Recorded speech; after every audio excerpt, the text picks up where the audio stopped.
These anti-Beijing activists are among the first in Hong Kong to be arrested under the new national security law. China says the legislation will restore economic stability after more than a year of unrest. Instead, it's driven more protesters onto the streets, and international restrictions on the Chinese government and businesses are coming thick and fast. Security forces are already rounding up Hong Kongers for daring to speak and think freely. The rule of law has been eviscerated. And as always, the Chinese Communist Party fears its own people more than anything else.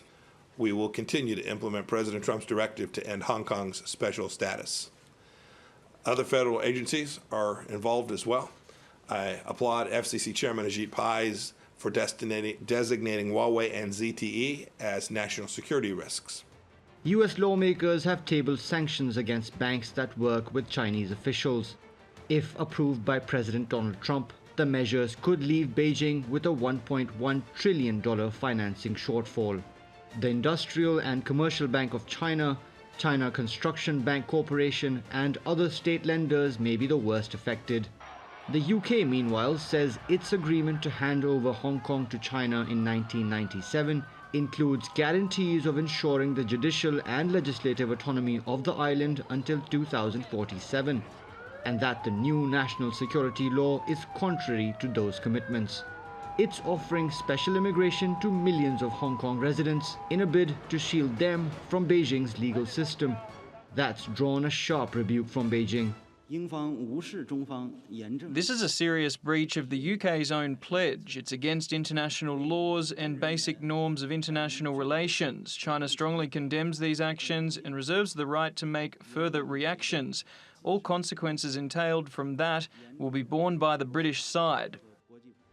Australia's government says it's also devising a plan to offer a safe haven to Hong Kongers, although it's not clear yet what such a proposal would involve. With many of the world's largest economies opposing the move, the cost of controlling Hong Kong is mounting for Beijing. The standoff is also driving businesses off the island and eroding its status as Asia's financial hub. Mobin Nasir, TRT World. Well, for more on this, Anna Ashton joins us now from Washington, D.C. She's Director of Business Advisory Services at the US-China Business Council. Welcome back to Money Talks, Anna. Great to have you back. Now, a bill to impose sanctions on Chinese officials who threaten Hong Kong's autonomy, as well as banks and anyone who does business with them, was passed unanimously by US lawmakers. What impact might these new sanctions have on the business relationship between the US and China? Well, like the laws that were passed last year and in 1992, sanctions powers have already existed for the administration to respond to a determination that Hong Kong is no longer sufficiently autonomous to warrant special treatment. So that is not new, but these sanctions are a little bit more mandatory. So if this becomes law, then once the president identifies officials that he deems to be responsible for the erosion of Hong Kong's autonomy, he doesn't have a choice about sanctioning them or the financial institutions they do business with. So definitely, these are more significant sanctions authorities and requirements than we've had in the past. It's easy to forget that in the midst of the coronavirus pandemic, the trade war between the US and China is still ongoing. But we know the two sides did sign an initial trade deal back in January. And recently, the Trump administration said that trade deal is still intact and that trade negotiations are still ongoing. But might these tensions over Hong Kong derail those trade talks?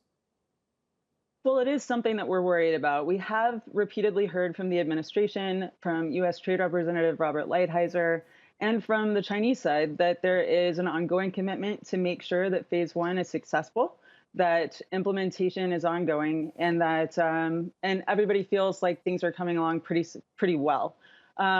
Today, though, there are new numbers out, new trade data on U.S. exports to China, and they are supposed to be up significantly over 2017 numbers, and instead they are down by 20%, which isn't really surprising given the economic fallout that China and the rest of the world have experienced due to the pandemic.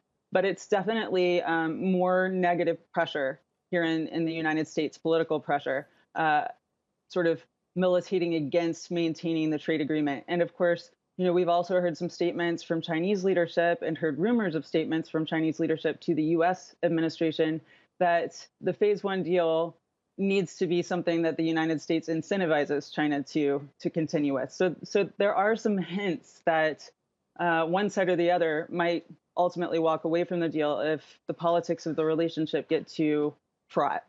Now, it's very rare these days for there to be bipartisan support in the US over anything, but the issue of Hong Kong and its autonomy really has united both sides of the aisle. Why do you think this issue has, united this divided US Congress, both on the left and the right of politics?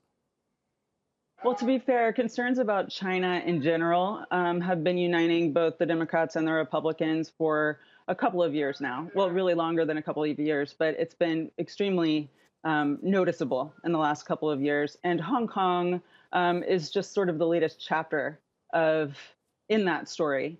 It was the bill passed by unanimous consent in the Senate last week, and it passed unanimously in the House yesterday.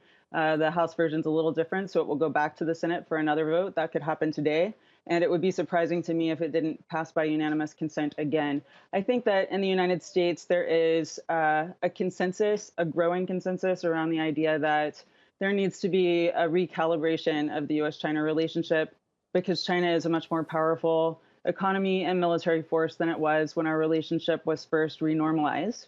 And our interests are not entirely aligned. Unfortunately, I think the worry is that there isn't enough thought being given to the consequences of the approach that we're taking, either the U.S. approach or the Chinese approach, and too much aggression on one side or the other might lead us in directions that are not intended. Okay, Anna Ashton from the US-China Business Council in Washington. Thank you as always for joining us on the